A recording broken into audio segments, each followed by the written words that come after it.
मी आता इथून तळेगाव पोलीस स्टेशनला जाणार आहे आणि तिथे माळुंग्याच्या सगळ्या केसचा पाठपुरावा करणारे जे अधिकारी आहेत त्यांना भेटणार आहे। त्या केसची मी अतिशय गांभीर्याने दखल घेतलेली आहे आणि माहिती घेतलेली आहे। हे जे पीडित कुटुंब आहे ते महाराष्ट्रातलं नाही आहे, परप्रांतातलं आहे, त्यामुळे ते बॉडी घेऊन तिकडे निघालेले आहेत, म्हणून त्यांना भेटणं शक्य नसलं तरी सुद्धा चाकणच्या ज्या नगराध्यक्ष आहेत आणि चाकणच्या नगरसेविका ज्या आहेत त्यांना मी तळेगावच्या पोलीस स्टेशनला बोलावलेलं आहे आणि तिथे मी या संदर्भामध्ये या केसचा सुद्धा पाठपुरावा करणार आहे। त्याच्यातला जो आरोपी आहे तो अल्पवयीन आहे, तो 16 वर्षाचा आहे, परंतु लहान मुलांच्या मध्ये अशी समलैंगिकता जर का चालली असेल तर काही लोक सातत्याने बोलतात की आम्ही शिवसेना शिंदे गटाला समलैंगिकताच्या प्रश्नावरती आम्ही काहीच बोलत नाहीये। ते मला काही कळेन असंच झालेलं आहे की ज्याच्यामध्ये गुन्हेगारी येते तिथे हा प्रश्न एकाचा राहतच नाहीये, सगळ्यांचा प्रश्न राहतो। इथे काय प्रत्येक माणसाला कोणी समलैंगिक म्हटलेलं नाहीये। ज्या ठिकाणी घटना झालेली आहे त्याच्यातून त्या बालकाचा मृत्यू झालाय, तर असे प्रकार होऊ नयेत या संदर्भामध्ये भूमिका घेणं आवश्यक आहे असं मला वाटतं।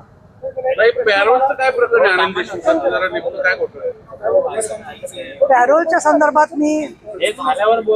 तुम्हाला भेटणार आहे भाऊ पत्रकार परिषदेनंतर। नाही, पॅरोलच्या संदर्भात पुन्हा मी मगाशी नाही, मुद्दा असा आहे की ज्यावेळेला कोविडच्यामुळे सगळीकडे संसर्ग थांबवण्यासाठी ज्या उपाययोजना केल्या गेल्या त्याच्यामध्ये हॉस्पिटल कमी पडत होती, अडचणी होत्या, परंतु आमच्या गृह विभागाने पहिलं कार्य काय काढलं तर या कैद्यांना एकत्र ठेवता येणार नाही जेलमध्ये, कारण बॅरकमध्ये गर्दी असते आणि संसर्ग होऊ शकतो, आणि असं म्हणून सगळ्या कैद्यांना हजारो कैद्यांना पॅरोल देऊन टाकला। आम्ही त्यांना सांगत होतो की तुम्ही निकष लावा त्या संदर्भामध्ये, विशेषतः जे हॅबिच्युअल ऑफेंडर्स आहेत, ज्या विशेषतः जे अल्पवयीन मुलांच्यावरती बलात्कार केलेले लोक आहेत किंवा काही लोक पत्ता बदलून जातात, जसं आपल्याकडे बरेचसे तडीपार लोक मुळशी किंवा भोरमध्ये येऊन राहतात, नव्या मुंबईत जातात काही लोक तिथे राहतात, तर असे जे लोक आहेत त्यांना पॅरोलवर सोडल्यावर तुम्ही बंधन आणा की तो त्या पोलीस स्टेशनच्या हद्दी बाहेर गेला तर त्यांनी ते कळवलं पाहिजे। पण बऱ्याचशा गुन्हेगारांनी काय केलं की पॅरोल मिळाल्यावर ज्याचा उल्लेख केला होता तिथे न राहता तिथून परस्पर दुसरीकडे निघून गेले। मग त्या पोलिसांनी 19 पासून ते 22 पर्यंत म्हणजे कोविड संपेपर्यंत जो पाठपुरावा करायला हवा होता तोही शक्य त्यांना झाला नसेल लॉकडाऊनमुळे, पण 21-22 नंतर कोविड कमी झाल्यावरती या पॅरोल मधल्या प्रत्येक जो सुटलेला गुन्हेगार आहे त्याचा काटेकोरपणे पाठपुरावा होऊन त्यांना परत जेलमध्ये टाकायचं किती काम केलं। माझं तर म्हणणं असं की त्या काळातला अहवाल अनिल देशमुखांनी मांडावा गृहमंत्री म्हणून की किती लोक पॅरोलवरती परत त्यांनी पकडले,